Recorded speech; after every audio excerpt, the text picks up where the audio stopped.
Good morning, Genesis Metro. How are you this morning? We always have to say, let's give it up for the band leading us in worship this morning. I took your line from you. Some people say it better, you know. Okay. All right, so before we get started, my name's Carrie. I'm Pastor Tim's wife, his sidekick.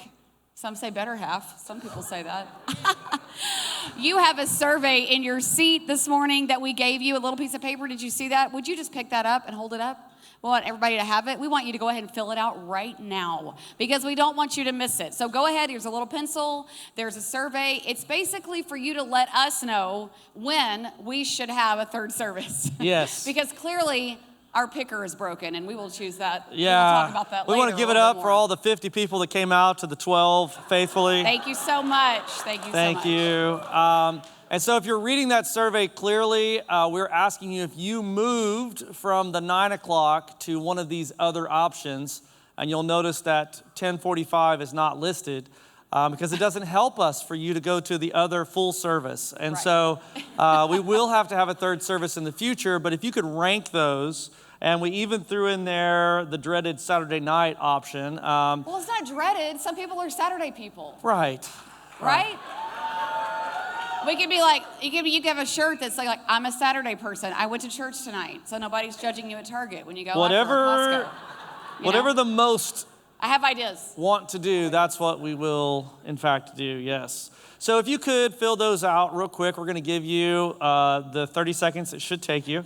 And then we're going to launch into today's service. And we are going to be covering some good stuff today. Carrie and I are going to be talking about how to build relationships that last. And so we wanted to give you that time, and then you're going to turn those in at the end during the offering, okay? So for those of you that aren't used to putting something in the offering, you'll get a shot today. Oh, man. You've been off for... I've had to be serious for weeks. Today, we are not being serious. That's not in the notes. That was, wow. Just getting it all out there. Are we ready? Is everybody done? Say, I'm done. Yeah. Okay. Here we go. Thank you. Today, we're going to start off with this verse, Amos 3:3, a famous verse. I love this verse. If you're ever thinking about relationships, you can always run to this verse and ask yourself, whenever there is disagreement, right, then you can't be following this verse. Because this verse necessitates that there be agreement, all right? Show me anyone that is disgruntled or in disagreement or in a place in their relationship where they're not getting along, and I will tell you that one or both are not in agreement, and not just agreement with each other, but agreement with God. Because if we are agreeing with God, then shouldn't we be able to walk together? So Amos 3:3 says, calm down. Do two walk together unless they have agreed to do so? And in order to demonstrate this, Carrie and I come from the Gen X, what our kids now call boomer. No, but the boomers are our parents. Right, but they don't know that. The kids don't know. This is true. Much like what we're going to talk about. They just don't know. That's true. And so whenever we're thinking about this word agreement, we have to go back in the way back time machine. And for all of you that are millennials and below, you will not relate to this. But there was a time whenever Carrie and I or a group of our friends, we would go to some place like the mall or even bigger, the fair, and say someone wants to go ride a ride over there while someone wants to go check out the animals in the agri barn. And then you would just have to agree, okay? You just have to agree where we're going to meet up. And so you would just say, we're going to be at Big Tex at 7, okay? Yeah. And then that other person would just have to go to Big Tex at 7, and then they would have to wait because you can't leave. Once you've decided the meeting point, you can't undecide it. And obviously someone gets caught up in some long line, and so you're just sitting there waiting. You can't text them. Right? You can't call them. You can't pull up and look at their location and navigate like a spy towards them. Well, now, yeah, right. You just had to agree. You had to agree on a spot, and then you had to meet there. And for all of you that are that old to remember when your parents were picking you up. And you pick me up, a skating rink at 9 o'clock. Right. And then if you weren't sitting on that curb waiting when they pulled up, oh. Yeah. You had hell to pay. I remember even trying to get my parents to pick me up early. And they were like, no. No, you'd be there at 9. I said 9. Like everybody's now like, oh, Mom, I'm bored. Can you come pick me up? No. The answer would be no. Like we got stuff we're doing too. You'd be on the curb at 9. No one blinked an eye. There's like 20 kids sitting out on the curb just waiting for their parents. And it looked normal. Now it'd be like, is everything okay here? They're not on their phones. What's wrong? You just had to agree to meet up. Yeah. They'll never know. So whenever it comes to that word agreement and our relationship and churches and families, you have to really think about Carrie and I, because we agreed on our destination when we got married, we can always know that no matter how we get apart, no matter what seasons we go through, we're always going to end up back together because we've already agreed on the destination. Right. And see, if you would agree on the destination for your marriage, for your family, for your business, for your money, for everything else, if you would agree on that destination within the parameters that God has set, then you too could always know that in the end, you'll end up walking together. Wouldn't that be great? So I want you guys to be thinking about that this morning as we go through this subject. So we've titled the sermon, Built to Last. Carrie, you want to read these verses? Yeah. She's a better reader than I am, by the way. Our key verses that we're going to read today are out of Psalm 127:1. Unless the Lord builds a house, its builders labor over it in vain. Unless the Lord watches over his city, the watchman stays alert in vain. Great, deep insight for us to pay attention to. And then that goes along with, we liked how that interacted with John 15:5 that tells us, I am the vine, you are the branches. If you remain in me and I in you, you will bear much fruit. But apart from me, you can do nothing. So these two things tell us if we don't have God in the center of what we're doing, if we haven't asked him to be an umbrella over our efforts, then really it's in vain. It's for naught. Absolutely. He must be the center of it. Right. Could you put point number 1 up on the screen? And this is a process that we're going to walk you guys through. Number 1 is we have to ask God to be the architect. That's what the psalmist is saying there, right? That if you don't let God build the house, then it doesn't matter that you are laboring because you're ultimately building it in vain.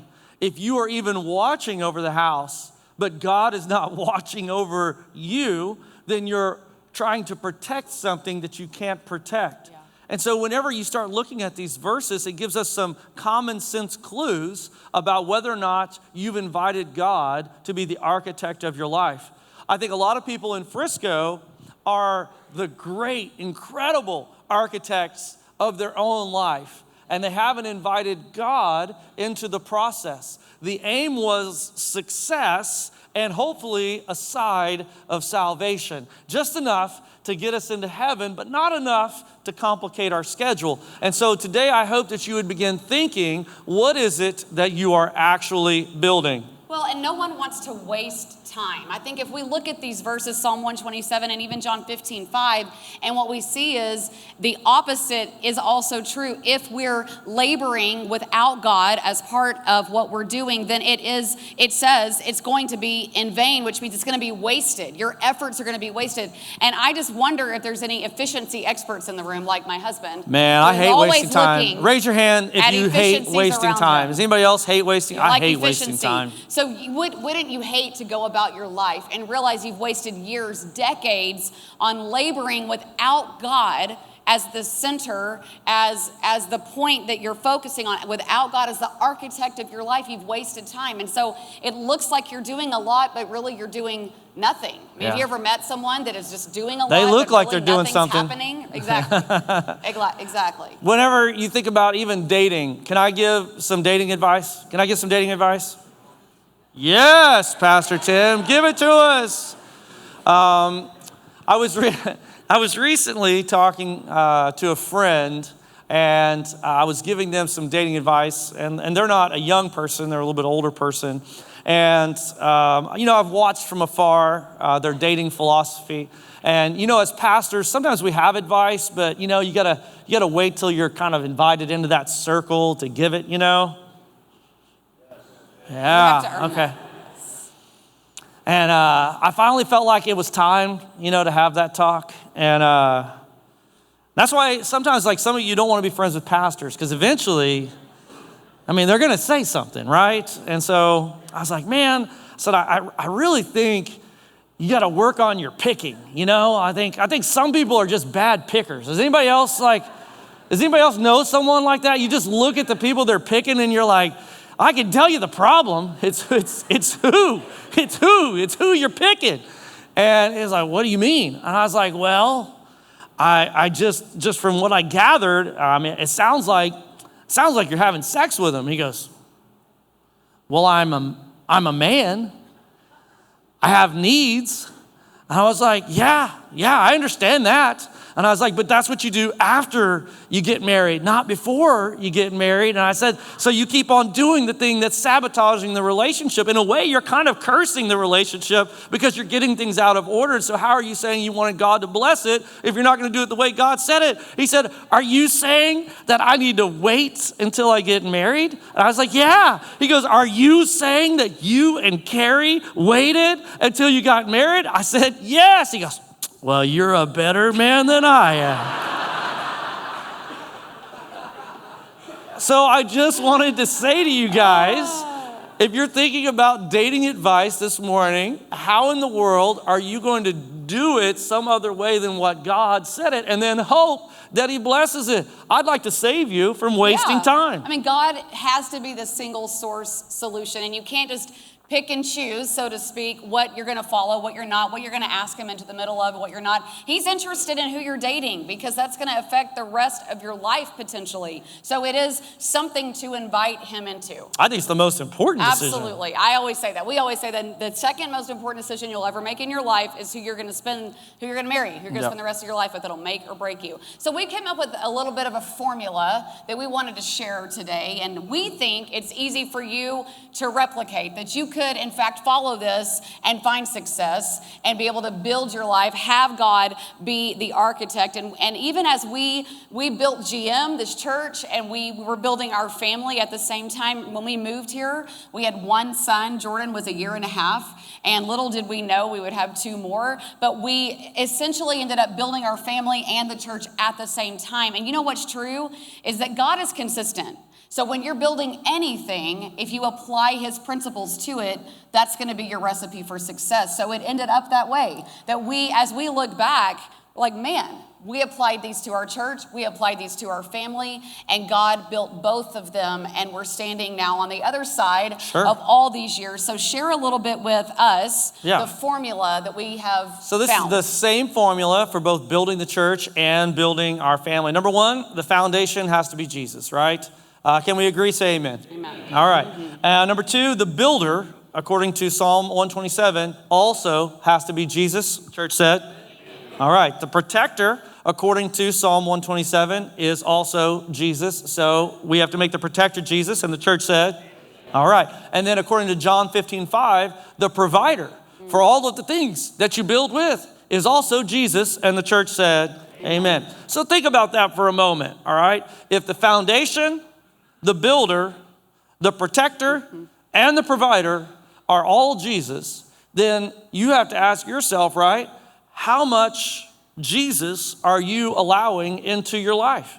Because wouldn't it be easier if you just let Jesus be the parts that he's supposed to be, instead of you continually trying to take the parts away from Jesus as if you can do it better than Jesus can do it? And so if you would let Jesus do these things and submit to him, it doesn't mean that you don't provide effort. It doesn't mean that he doesn't call you to work hard. It just means that you're allowing him to guide your decision making. And so it would take all the pressure off, so to speak. You know what I'm saying? Like, see, some of you, because you have been the architect of your life and you have now said, okay, what does success look like? It means I got this job, I got this, I got this, I got this. Then success apart from God is really your plan, and you have bifurcated or you have compartmentalized how you look at life, and you say, well, my faith is over here, but my profession is over here. My faith is over here, but my marriage is over here. My faith is over here, but my kids and my family are over here.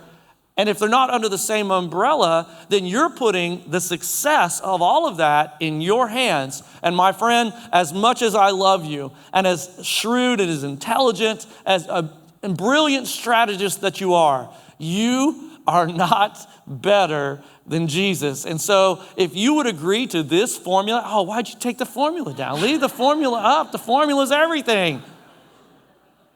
Let's give it up for our media team. What if today. they did? Woo! Calm down. What if they were like on point 3 and they were like, I almost had the provider. Okay. Well, isn't it true though that also if you apply these formulas, but if you think about life, on a big picture scale, marriages are not built in a moment, but over miles.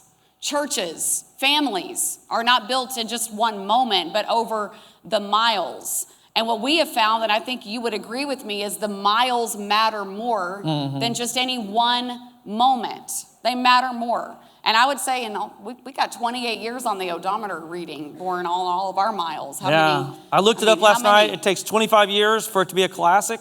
We are 3 years older than a classic. I don't know if you've ever seen a classic. Most of them, they got a little bit of dents and dings, and that's us, right? We got some dings. Yeah, we're falling apart, is what I'm trying to say. Broke back over there. You got a back that don't work. I mean, it works. When she says broke back, I think we understand she means my back. Yeah. You had a new thing this week. You had a little zippy finger, a little zappy finger. He reached down to get, because be careful. He reached back to get something, and he yelled and screamed out, which I usually do. And he was holding his finger, and he said this shock went from all the way down his arm through his finger. I got a trapped nerve. So he's like walking around like this. I hurt my finger. I hurt my finger. You just never know. Like a little 3-year-old. I hurt my finger.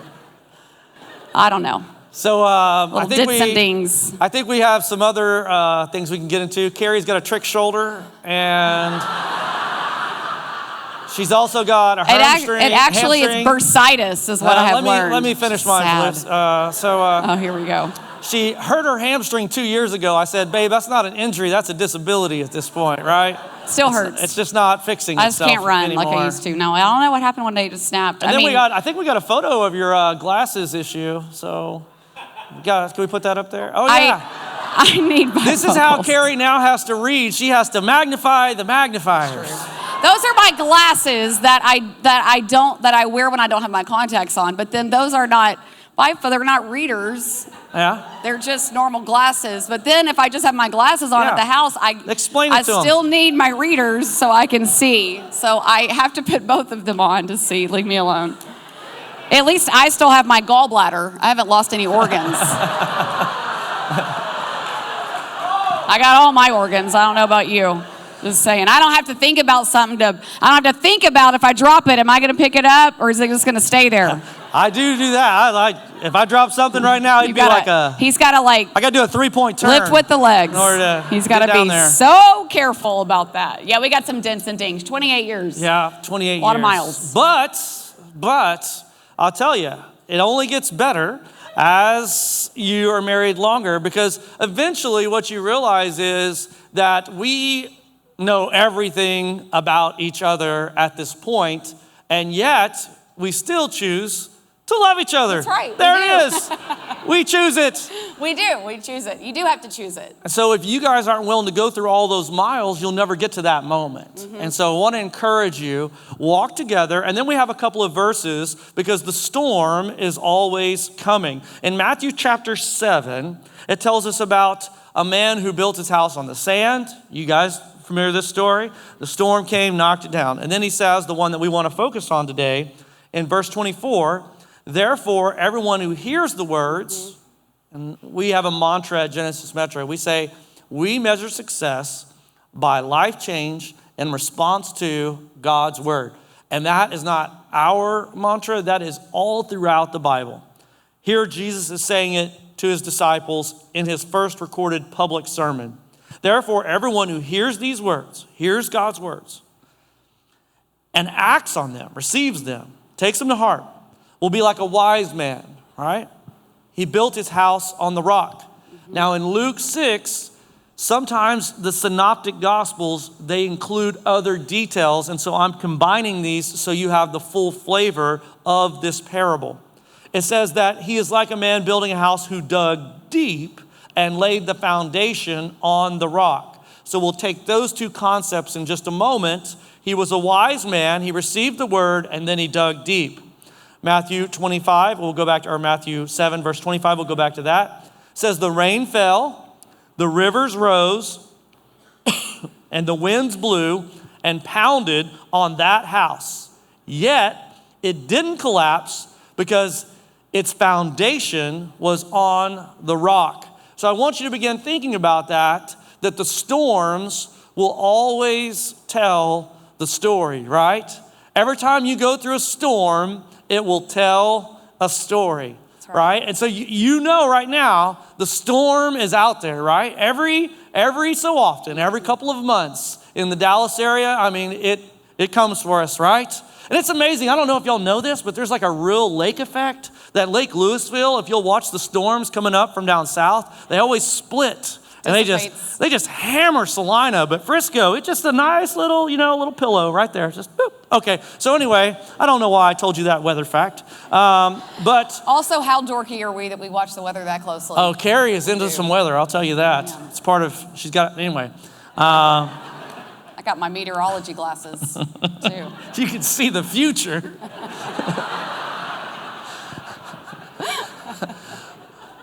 Whenever we're thinking about all of the stories that storms reveal, we thought it might be beneficial for you guys, because I know most of you think that we are perfect and that we have a perfect relationship. I don't know if they think that. That Carrie wakes up every day like, man, I just love Tim. I just love him. Look at him.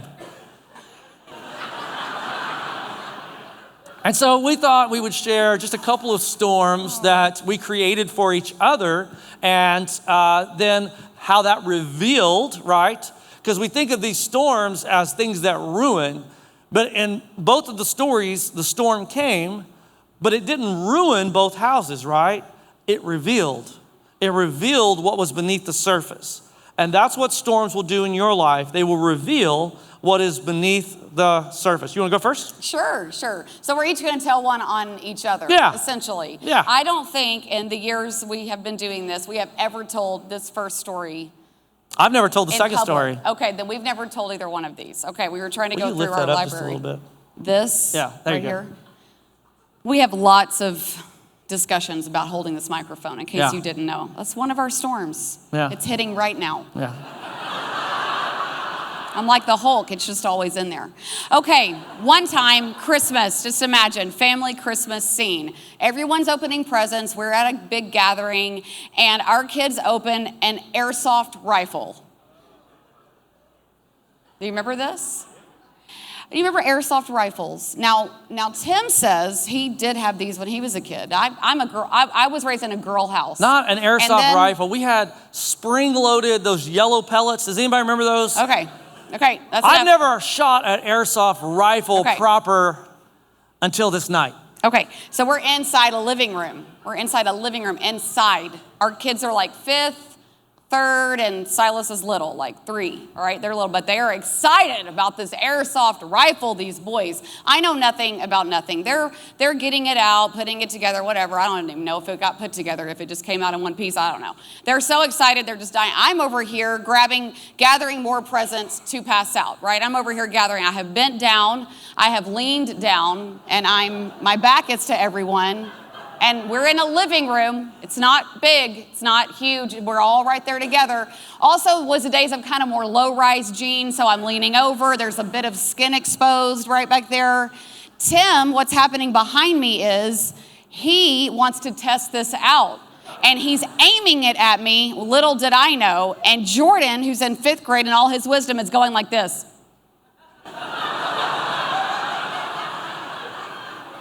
Tim pulls the trigger, shoots me, and it hits me right where the skin is exposed and lights me up. I came off the ground.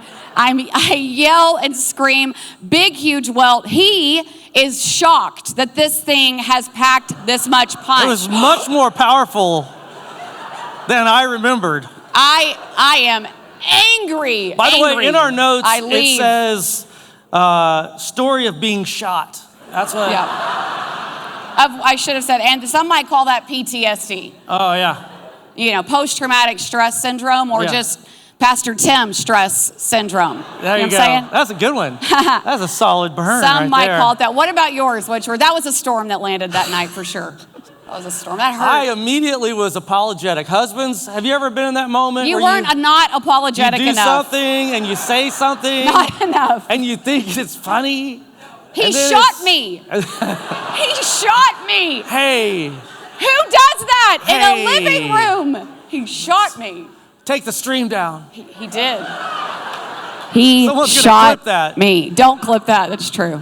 Look, we're still married all these years later. All Go ahead. these years. This is also a bad one, There's so just I deserve it. There's just go. a dent there now, anyway. Yeah.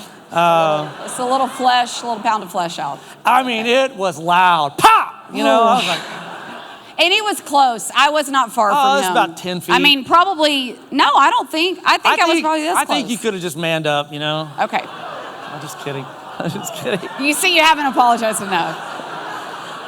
So anyway, second story. I had a friend out in Coeur d'Alene, which if you guys don't know where Coeur d'Alene is, it's one of the most picturesque spots in America.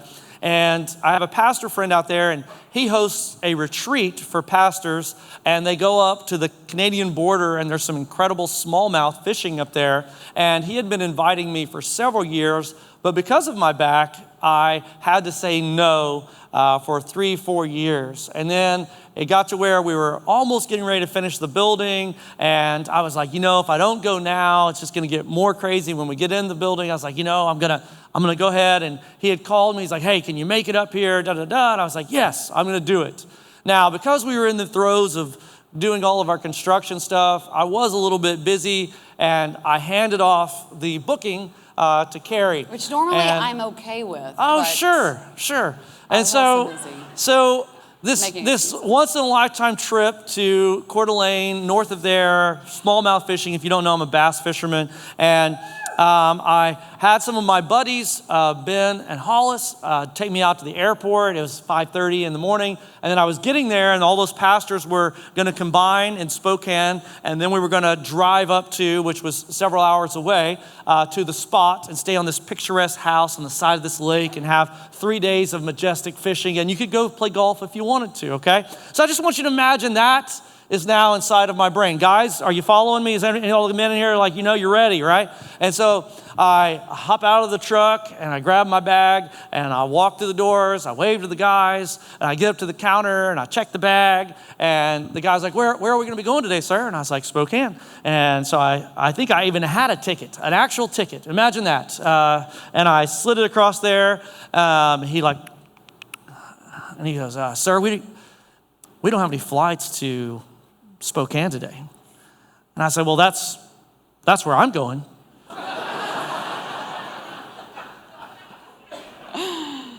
And I don't know if you've ever had an encounter with a stranger at a place, you know, where we both realize something has happened. And he just looked down and he looked at me. He goes, sir, this ticket is to Seattle. I said, well, that's not Spokane, is it? Now, he already told me that there's no flight to Spokane, you see. I just can't switch the flight. And if you don't know geography, which I've found most Americans don't, it's like a 5-6 hour drive from Seattle. They're already going to be up there enjoying fishing by the time I get to Spokane. And so I literally just grab my bag and walk out the door, DFW airport, sit down on one of those little benches, just watching the cars pass by. Call Ben and Hollis. I was like, hey guys, I'm gonna need you to come back and pick me up. They're like, is everything okay? I was like, no. I was like, but don't take me home. I don't think I can go home right now. I might get an airsoft gun out. Good thing you had a cell phone. You got to sit go. on a curb and wait for somebody to find you. Well, anyway, enough stories. I booked the ticket for the wrong city. You see, that's I think we all picked up on it. Yeah, 2 S's. Spokane, Seattle, you can see where You one can might get see where confused. it could go wrong.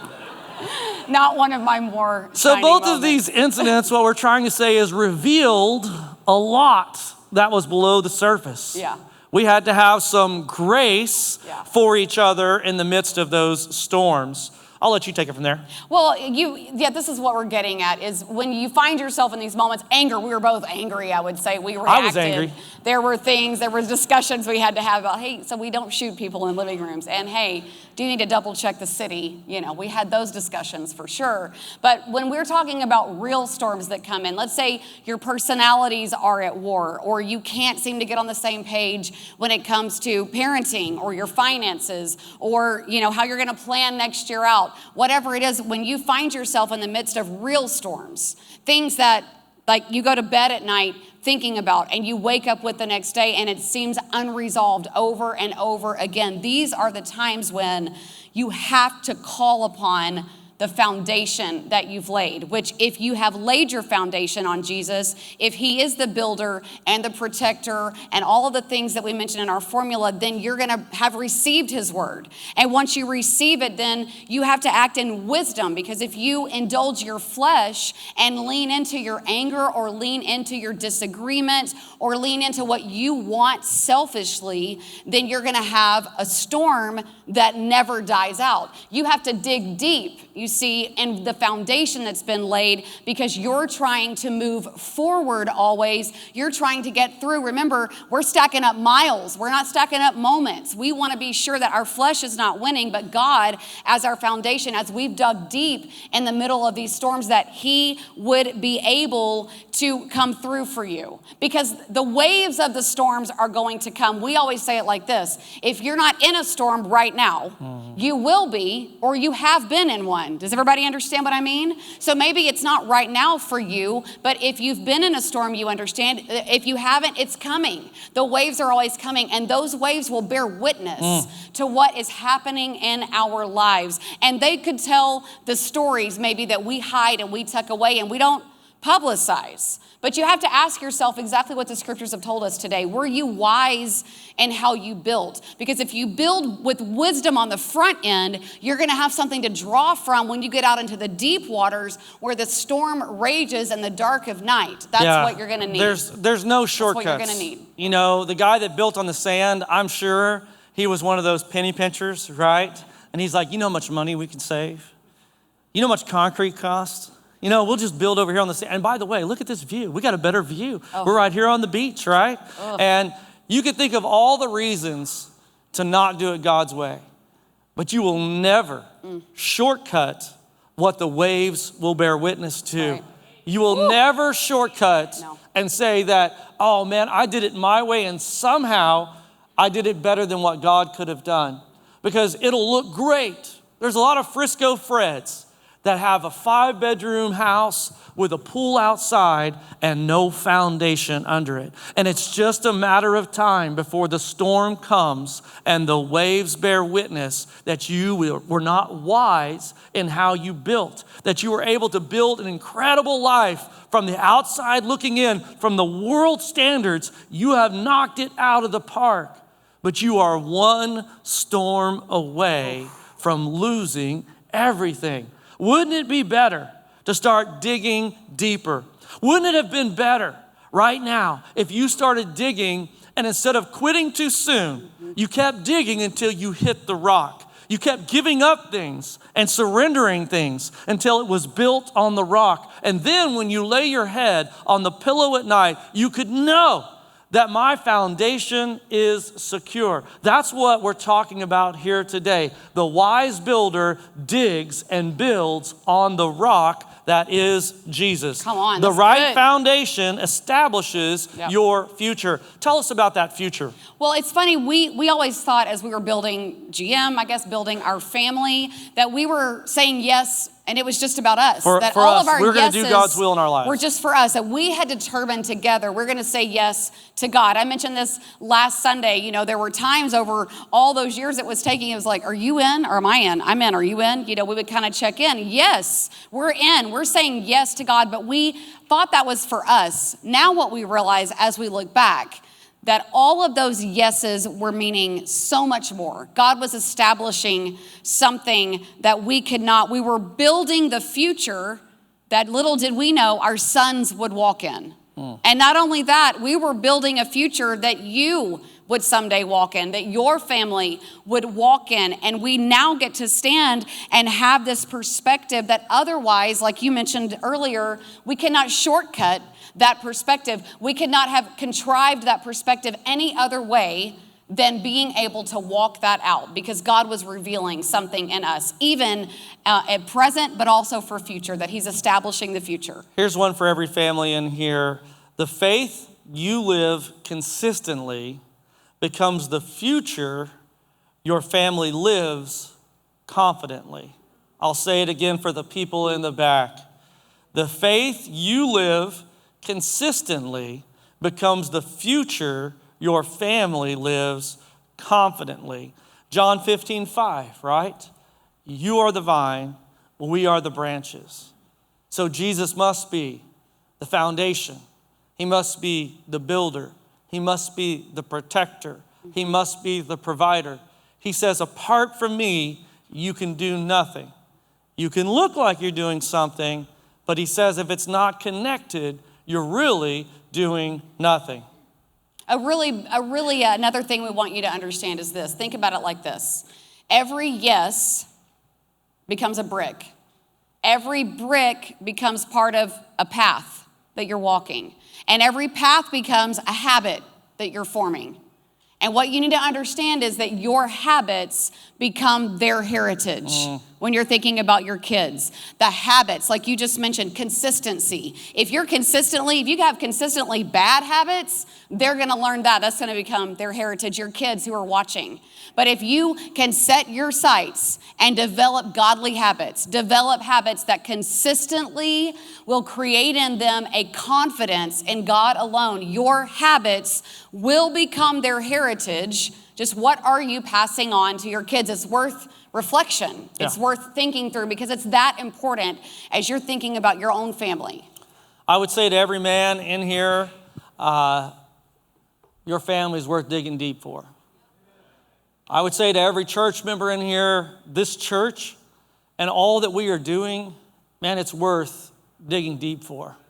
When it comes to the next generation, that's worth digging deep for. For every lost soul that God gives us the opportunity to save, that's worth digging deep for. I hope that you would consider, how deep have you dug? And if today you realize you've been building on the shifting sand, maybe today is a wake-up call to you. And you can ask yourself, have I asked him to be my architect? Have I been wise? Have I received his word? And everything that I do, I could tie it literally to God's will for my life. And if anything is not tethered, maybe today you need to find a way to get that under the umbrella of God's favor. Let's pray for you at this time. God, we ask that you would bless this time. God, we thank you so much for allowing us to worship together.